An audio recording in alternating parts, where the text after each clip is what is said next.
Our son needs surgery and jobless husband tells me to keep him on pain meds. BC, we don't have money.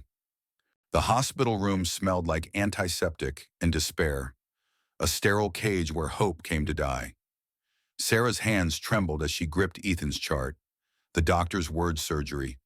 Urgent, now burning holes in her heart. She looked at her 8-year-old son, his small body curled under thin sheets, and thought, how do you tell a child the world can't afford to save him? Ethan's coughs echoed, weak but relentless, each one a knife twisting in Sarah's chest. Cystic fibrosis had been their family's uninvited guest for years, but now it was demanding payment in full. The doctor had been blunt without surgery to clear his lungs. Ethan's condition would spiral.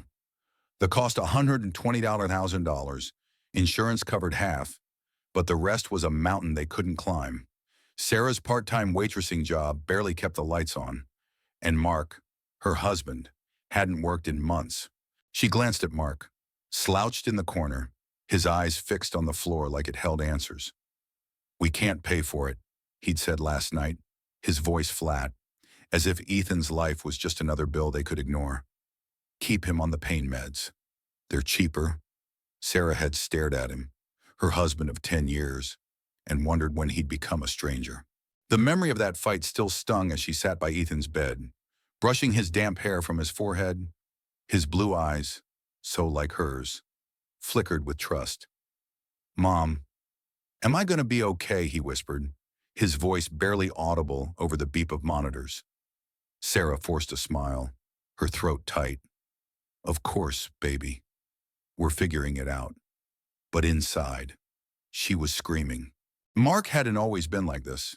When they met, he was a carpenter with dreams, his hands rough but gentle, building Ethan a crib with love in every nail. The recession hit, jobs dried up, and Mark's pride eroded with each rejection. He stopped looking for work, stopped looking at her. Now he was a ghost in their home, leaving Sarah to carry the weight of Ethan's illness alone. She'd tried everything. Second jobs, crowdfunding, begging family, they all came up short. The hospital offered a payment plan, but even that was a fantasy. Last night, she'd found Mark rifling through her purse, not for money, but for her bottle of anxiety pills. I need to think straight, he'd mumbled. She'd slapped his hand away, her voice breaking. Think straight. Our son's dying. Mark. Today, she needed him to be the man she married. She crossed the room, her steps heavy, and grabbed his arm. We need to talk. Now. Mark's jaw tightened, but he followed her into the hallway, where the fluorescent lights buzzed like vultures circling. What's the point? Sarah, he said before she could speak. We're broke. You know it. I know it. Surgery's a pipe dream. His voice was low, defeated, but it lit a fire in her. A pipe dream, she hissed, keeping her voice down so Ethan wouldn't hear. He's our son, not a car payment we can skip. You told me to keep him doped up like he's some stray dog we can't afford to fix. Mark flinched, his eyes darting away. You think I want this? I'm trying to be realistic. Pain meds keep him comfortable. Surgery's a gamble we can't afford to lose. Comfortable, Sarah's voice cracked. He's fighting to breathe. Mark, every day. You're his father, act like it. Mark's face twisted, a mix of guilt and anger. You think I don't feel it? I'm failing him. I'm failing you. But I can't magic up money we don't have. Sarah wanted to scream, to shake him until the old Mark came back. Instead, she turned away, tears burning her eyes. She couldn't afford to break down. Not now. Ethan needed her to be strong, to find a way. Back in the room, Ethan was awake, drawing stick figures on a napkin. This is us, he said, pointing to 3 wobbly shapes holding hands. When I'm better, we'll go to the park. Right, Sarah's heart shattered. She nodded, unable to speak. That night, alone in their cramped apartment, Sarah sat at the kitchen table, bills scattered like shrapnel. Mark was on the couch, staring at a muted TV. She opened her laptop, the crowdfunding page mocking her with his 3-2-14 total. Desperation clawed at her. She typed a new plea, her fingers shaking.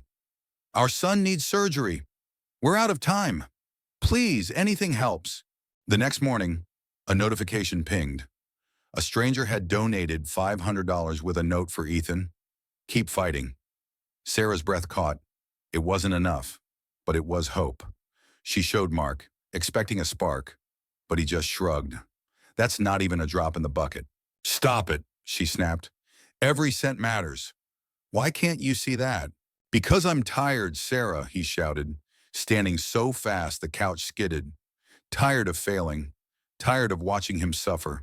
Tired of you looking at me like I'm the problem. You are the problem when you give up, she yelled back. The words hung heavy, and for a moment, they just stared at each other. Strangers bound by love and pain. The hospital called the next day. Ethan's condition was worsening. Surgery couldn't wait. Sarah felt the world tilt, her knees buckling. Mark caught her, his hands steady for the first time in months.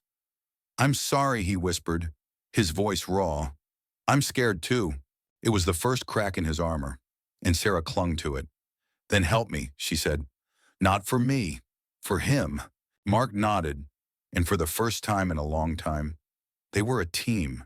They spent hours calling charities, pleading with the hospital for options, even reaching out to a local news station.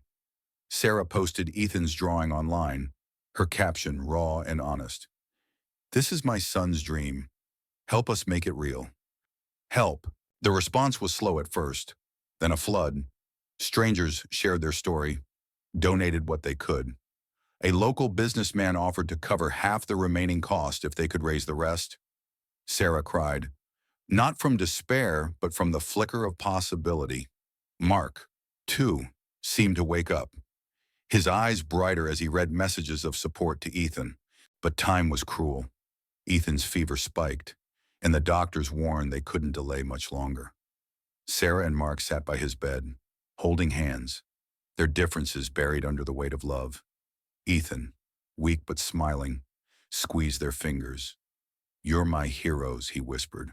The final push came from an unexpected place. A nurse, who'd overheard their story, rallied her church to donate $20,000. It wasn't enough to cover everything, but it was enough to start. The hospital agreed to begin the surgery, trusting the family to pay the rest over time. The day of the surgery was a blur of fear and hope. Sarah and Mark waited, their hands clasped so tightly their knuckles turned white. When the doctor emerged, his smile said it all. Ethan was stable. The surgery was a success. Recovery was slow, but Ethan's laughter returned, a sound Sarah hadn't realized she'd missed so much. Mark found a job, not glamorous but steady, and Sarah saw glimpses of the man she'd fallen in love with. They weren't out of the woods, bills still loomed, and cystic fibrosis was a lifelong battle, but they were together, fighting as a family. Sarah often thought back to that hospital room, the moment Mark told her to keep Ethan on pain meds. She'd hated him then, but now she understood he was drowning in his own fear, just as she was. They'd both had to learn that love wasn't enough on its own, it needed action, sacrifice, and sometimes the courage to ask for help. What would you do in their place? Was Mark wrong to prioritize practicality over hope? Or was Sarah's relentless fight the only way forward? Share your thoughts. There's no right answer, only the truth of what you believe. And